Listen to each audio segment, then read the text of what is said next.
Beberapa kalangan artis mengatakan bahwa oleh karena sinusitis dan hipertrofi kongka tadi itu, dia maka harus lakukan operasi. Dan operasinya itu include operasi plastik. Operasi plastik itu maksudnya ngapain nih? Nah, mungkin mengubah bentuk hidung.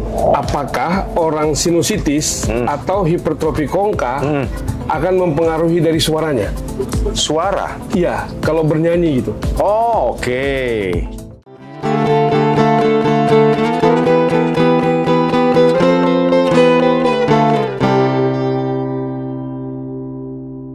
Halo Friendly, kembali lagi bersama saya Dr. Abdi dalam channel Dr.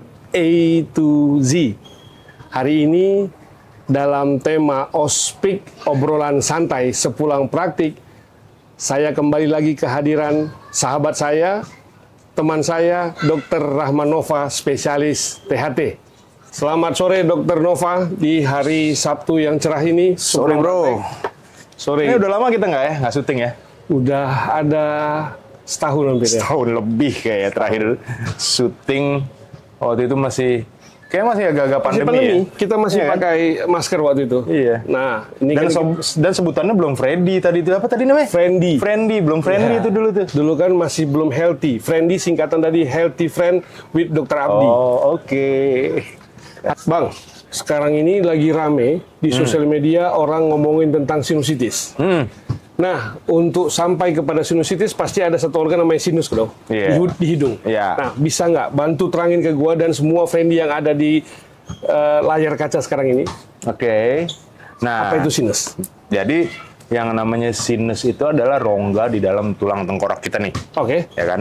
Nah, di dalam tulang tengkorak kita tuh ada berbagai macam ada beberapa jenis sinus. Ada yang namanya sinus maksila, itu yang ada di rongga depan ya. Kalau bisa di googling kali ya gambarnya sinus maksila kayak apa.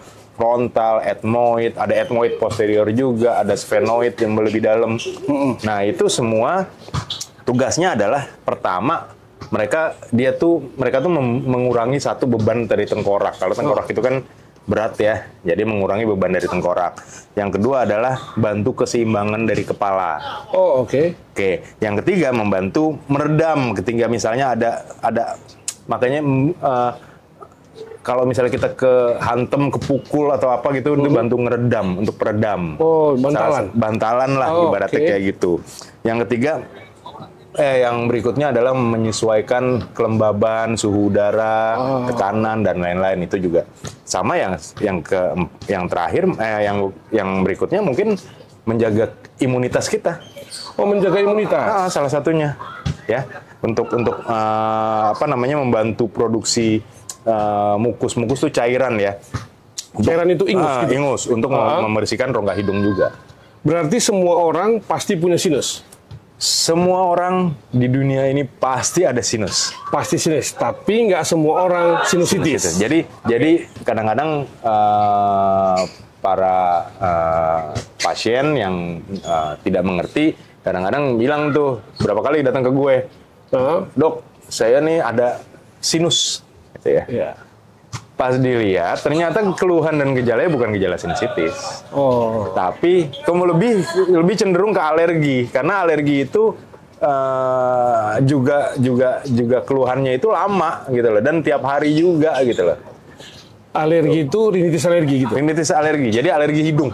Alergi hidung, orang yang kena AC, udara dingin. Betul, orang kena AC, kena bulu kucing, kena elo segala. Nah, itu bisa bersin, bisa mampet. Nah, itu alergi itu namanya, alergi hidung ya. Beda sama sinusitis. Beda. Tapi orang yang alergi belum tentu sinusitis. Belum, tapi alergi sendiri bisa menjadi faktor resiko untuk menjadi sinusitis.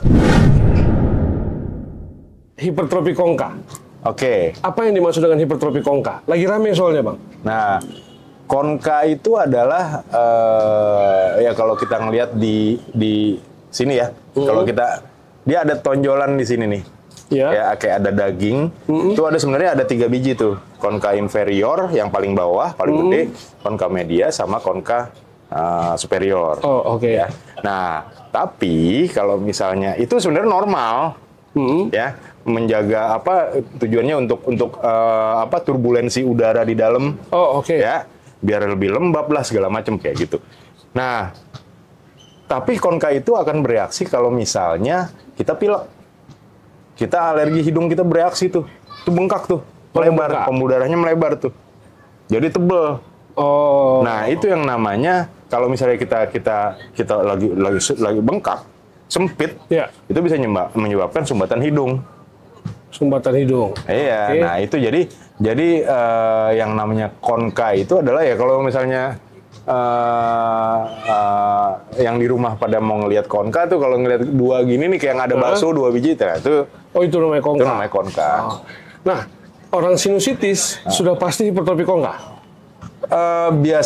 Biasanya umumnya terjadi hipertrofi konka. Oke. Karena apa? Karena kan biasanya sumbatan muara sinus itu kan, jadi muara sinus itu letaknya adalah di meatus medius, jadi di rongga antara konka media dan ke dalam sini, jadi celahnya. Nah, kalau konka itu menyempit, membesar, dia nyempit. Nah, itu yang bikin sumbatan dari sinus. Itu yang bikin sumbatan sinus. Baik, Dr. Nova. Sekarang saya akan mulai bertanya kaitan-kaitannya. Apakah orang sinusitis atau hipertrofi konka akan mempengaruhi dari suaranya? Suara? Iya, kalau bernyanyi gitu. Oh, oke. Ya. Jadi kalau ya namanya suara kan resonansinya kan mulai dari rongga mulut, rongga hidung, pita suara, rongga tenggorok, semua itu ngaruh tuh. Betul. Iya kan? Kualitas suara, terus kualitas vokal, segala itu ngaruh. Iya. Ya kan? Bayangin kalau kita sambil makan nih, ada di sini. Iya. Nah, itu otomatis pasti suara kita akan muffle. Ya kan? Akan berkurang dong. Pronunciation-nya berkurang, segala. Sama halnya pun dengan masalah kalau misalnya sinusitis dan alergi. Kalau misalnya dia terjadi sumbatan hidung, otomatis ya suaranya pasti akan lebih, kalau bahasanya itu bindeng lah ya, ibaratnya. Sengau lah. Oh, oke. Ya gitu. Jadi pasti akan mungkin kekuatan suaranya nggak berpengaruh, tapi kualitas suaranya pasti akan berpengaruh. Berarti kalau ada penyanyi yang mengalami sinusitis, ya pasti nantinya lama-kelamaan akan mengurangi kualitas suaranya. Ya, kualitas loh. Ya. Oke, berarti memang sebaiknya kalau ada orang kena sinusitis atau hipertrofi konka tadi, dioperasi. Oh gini. Nah jadi masalah operasi itu kan salah satu option terapi. Oh, ya kan? Okay. Tidak semua hipertrofi konka ataupun sinusitis seluruhnya perlu operasi gitu. Oh, nggak semua? Nggak semua. Jadi misalnya nih, lu nih sinusitis, ya kan? Datang pertama kali, pertama kali kena sinusitis, lu mau gue operasi? Ya kalau memang perlu, memang indikasi dokter. Betul, indikasinya ada. Masalahnya indikasinya itu tidak ada yang indikasi mutlak, ada yang indikasi relatif juga, gitu loh. Jadi kalau misalnya mutlak itu biasanya yang sudah menimbulkan komplikasi. Contoh komplikasi sinusitis, sudah infeksinya nyebar ke mata. Menyebar ke mata, udah sampai bikin mata itu burem, infeksinya sampai ke mata, sampai bisa menyebabkan mata itu buta, itu wajib. Wajib operasi. Sudah menjadi nanah, kalau bahasa medis itu abses ke otak. Itu wajib. Wajib operasi. Wajib operasi. Tapi kalau enggak belum. Tapi kalau misalnya tidak, tergantung. Biasanya terapi sinusitis itu dilakukan dulu pakai konservatif. Obat dulu biasanya. Obat dulu. Dan biasanya kalau ada alergi hidungnya, ya di treatment alerginya. Baik itu obat walaupun gaya hidup. Karena alergi nggak ada obatnya, Boy. Alergi nggak ada obatnya? Enggak. Alergi obatnya cuma buat neken reaksi alergi. Ini gue selalu bilang sama pasien gue. Kita ambil contoh. Alergi, makan udang bentol-bentol. Minum obat hilang bentolnya. Betul. Coba makan udang lagi. Bentol lagi. Obatnya satu. Jangan makan udang. Jadi memang harus menghindar dari gitu loh, dari pencetusnya. Gitu. Jadi kalau misalnya ada alergi, hindari alerginya, obat alergi. Terus sinusitisnya diobatin dulu, antibiotik, obat semprot hidung, cuci hidung dan lain sebagainya. Nah, baru setelah itu kalau misalnya tidak perbaikan, baru deh operasi. Oke. Nah, teknik operasi itu sendiri berbahaya nggak, Bang? Ya semua operasi bahaya ya, sunat aja bahaya ya. Tapi dia dilakukan Pastilah. di dalam hidung. Cuman yang pasti tidak ada scar di luar. Tidak ada sayatan. Nggak ada di sayatan di luar. Operasi sinus ya, Iya, iya. sama operasi konka ya, iya. tidak ada sayatan di luar. Oke. Pasti pakai kamera, Pakai kamera. pakai endoskop, gitu. Endoskopi. Nah, ini yang kita lihat di sosial media, beberapa kalangan artis atau yang menengah ke atas mengatakan bahwa oleh karena sinusitis dan hipertrofi kongka tadi itu, dia maka harus lakukan operasi. Harus. Iya, dia melakukan operasi. Nggak mesti harus ya, tapi mereka melakukan operasi, dan operasinya itu include operasi plastik. Operasi plastik itu maksudnya ngapain nih? Nah, mungkin mengubah bentuk hidung. Oh, oke. Adakah korelasi Mancungin gitu ya? Ya, salah satunya mancungin. Nah, apakah memang hidung pesek beresiko tinggi terhadap sinusitis? Enggak.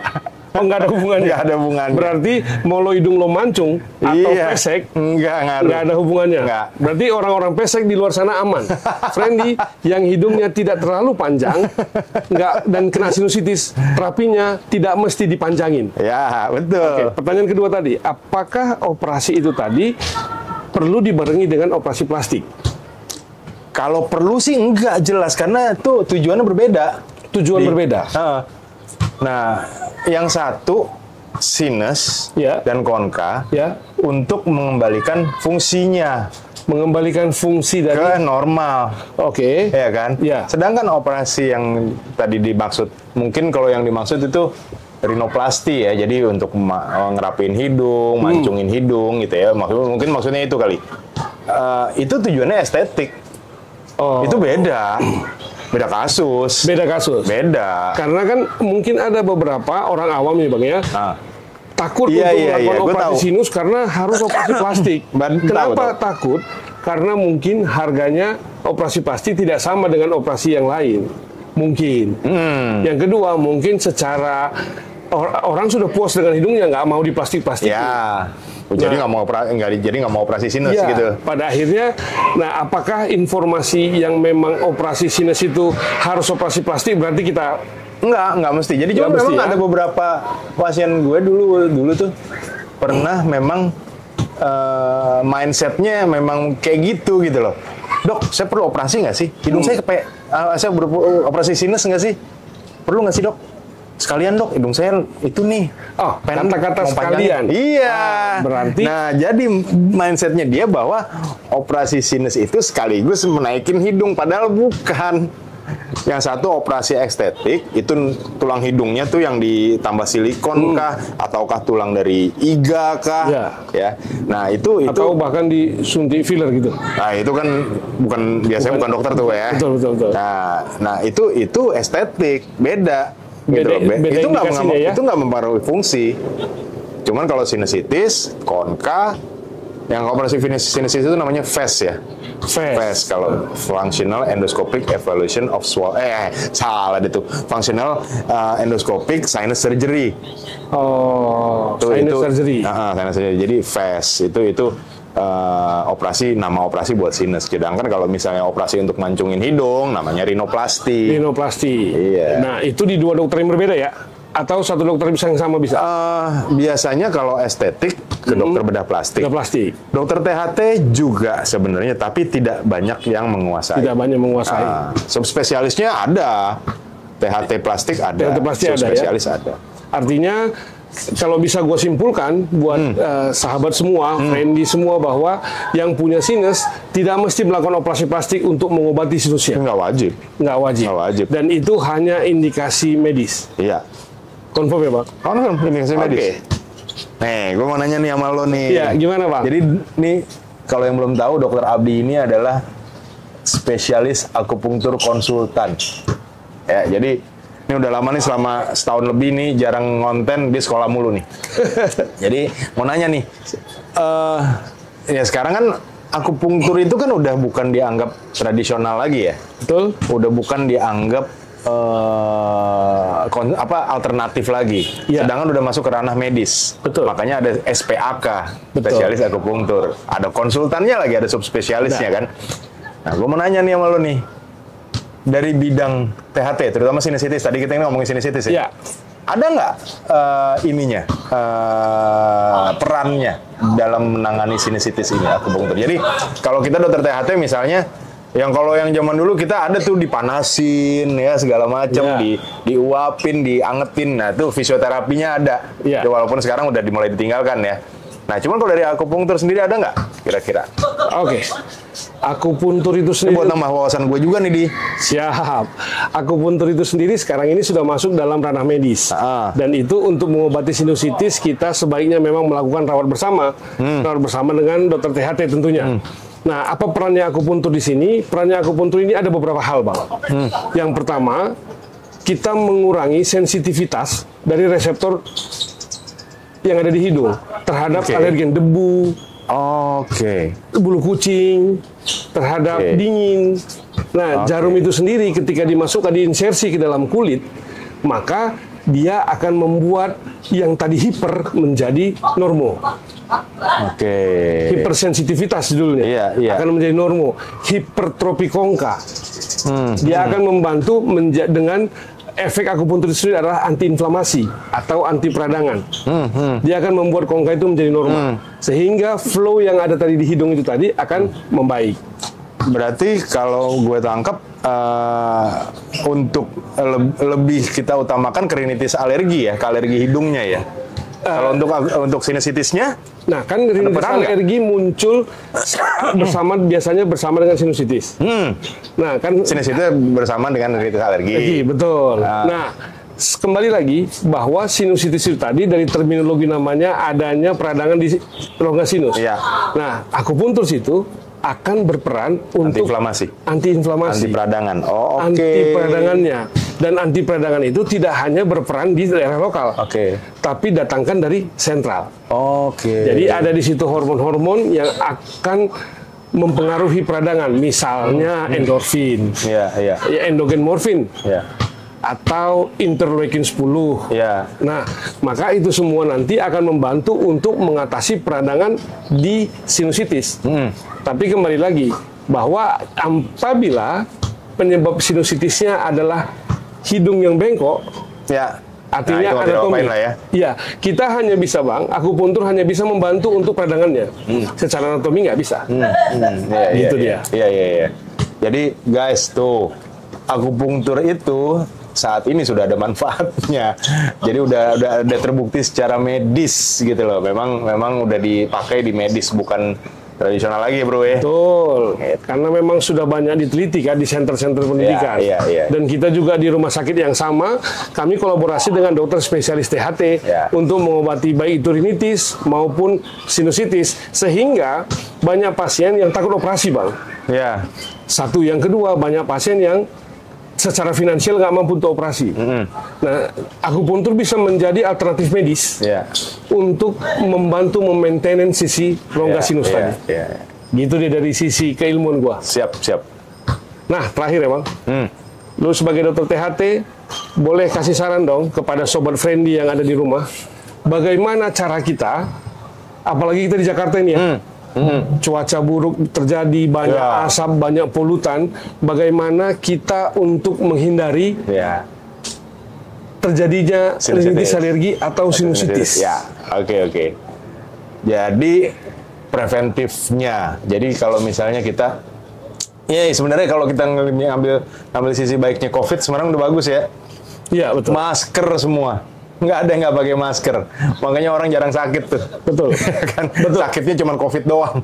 Yang lain nggak ada gitu loh. Jadi memang sebisa mungkin kalau kita udara buruk, cuaca lagi jelek, karena cuaca jelek itu virus itu banyak sekali yang seneng gitu loh, udara lembab dan segala macam. Jadi yang jelas masker satu menjaga agar kita tidak terpapar sama bakteri atau virus. Yang kedua yang jelas ya, selain menghindar seperti itu adalah daya tahan tubuh. Itu udah pasti. Pasti daya tahan tubuh gitu loh. Jadi ya kita termasuk olahraga, makan cukup, istirahat jangan lupa. Kalau misalnya apa namanya, kita cuma olahraga doang, makan doang, istirahatnya cuma 3 jam sehari, ya nggak ngaruh kali gitu loh. Berarti dia satu ketahuan. Jadi coba deh nanya ke gym manapun, PT manapun, pasti harus makan, latihan, rest. Itu yang paling utama. Itu untuk daya tahan tubuh. Nah, yang spesifik untuk ininya, untuk sini preventifnya, yang jelas adalah pertama, kalau kita punya alergi hidung, sensitif deh. Kadang-kadang orang nggak tahu nih, saya alergi apa enggak ya. Gini aja deh, kalau misalnya kita tahu-tahu sering meler, sering bersin, sering pilek, ada waktu-waktunya. Misalnya, kalau misalnya masuk kamar dingin, di kantor doang, pas keluar kantor kita udah lega lagi, segala macam. Itu kemungkinan sih ada alergi. Kemungkinan, ya. Nah, itu harus dicari pencetusnya. Kalau misalnya kita nih, setiap masuk kamar kita, ternyata kita meler. Keluar dari kamar, segala lega. Berarti tuh kamar ada apa-apaan gitu loh. Nah, itu yang harus dicari pencetusnya. Maksudnya apa ini? Ada penunggunya? Nah, kalau penunggu mah beda lagi ya. Beda. Nah, jadi contoh deh misalnya, apakah dia... Biasanya orang kalau udah dewasa udah lebih tahu tuh.